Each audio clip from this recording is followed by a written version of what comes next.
Welcome to Lalitha's kitchen by Siri. ఈరోజు special సొరకాయ అప్పాలు. ఈ సొరకాయ అప్పాలని కొన్ని చోట్ల సొరకాయ గారెలను కూడా అంటారు. దీనికి కావలసిన పదార్థాలు: సొరకాయ తురుము. కొంతమంది మిక్సీ పట్టుకుంటారు, కానీ మిక్సీ పట్టుకున్న దానికన్నా తురుముకుంటే చాలా బాగుంటుంది. 2 మీడియం సైజ్ ఆనియన్స్, ఒక 4 నుంచి 5 పచ్చిమిరపకాయలు, వెల్లుల్లి రెప్పలు, కొద్దిగా ఉల్లికాడల తరుగు, కొత్తిమీర, కరివేపాకు, జీలకర్ర. ఇప్పుడు ఒక బౌల్ తీసుకొని అందులో 2 గ్లాసుల రైస్ ఫ్లోర్ తీసుకోవాలి. దానిలో సొరకాయ తురుముని వేసుకోవాలి. ఇప్పుడు ఒక మిక్సీ జార్ తీసుకొని అందులో 2 ఉల్లిపాయలు, పచ్చిమిర్చి, వెల్లుల్లి రెబ్బల్ని వేసి కచ్చాపచ్చగా మిక్సీ చేసుకోవాలి. ఈ ఆనియన్ పేస్ట్ని బియ్యపిండిలో వేసుకోవాలి. తర్వాత ఉప్పు, జీలకర్ర, కరివేపాకుని చిన్న ముక్కలుగా కట్ చేసుకొని వేసుకోవాలి. తర్వాత కొత్తిమీరని తీసుకోవాలి. ఈ పదార్థాలన్నీ వేసిన తర్వాత బియ్యపిండిని నీళ్లు పొయ్యకుండా ఒకసారి మొత్తం కలుపుకోవాలి.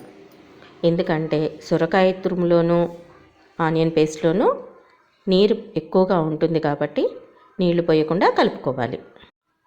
ఇప్పుడు కొద్దిగా నీళ్లు పోసుకుంటూ దాన్ని చపాతీ పిండిలాగా కలుపుకోవాలి. ఇలా కలుపుకున్న మిశ్రమాన్ని ఒక చిన్న ముద్దలాగా చేసి చూడాలి. అది చేతికి అంటకపోతే మీరు పర్ఫెక్ట్గా కలిపినట్లు లెక్క. ఈ కలుపుకున్న ముద్దని ఒక 10 నిమిషాల సేపు మూత పెట్టి పక్కన ఉంచుకోవాలి. ఈ లోపున డీప్ ఫ్రైకి కావాల్సిన కళాయిని ఏర్పాటు చేసుకోవాలి. ఆయిల్ మరుగుతున్నప్పుడే ఇక్కడ మనం గారెల్ని ఒత్తుకోవాలి.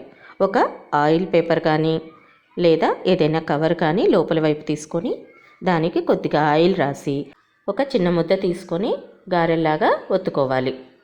ఇప్పుడు నూనె వేడెక్కిందో లేదో చూసుకొని ఒక్కొక్కటిగా దానిలోకి వదలాలి. మెల్లగా వాటిని టర్న్ చేస్తూ గోల్డ్ కలర్లో వచ్చేలాగా వేపుకోవాలి. చూడండి, వేడి సొరకాయ గారెలు రెడీ. వీటిని మార్నింగ్ బ్రేక్ఫాస్ట్గా కానీ లేదా ఈవినింగ్ స్నాక్స్గా కూడా చేసుకోవచ్చు.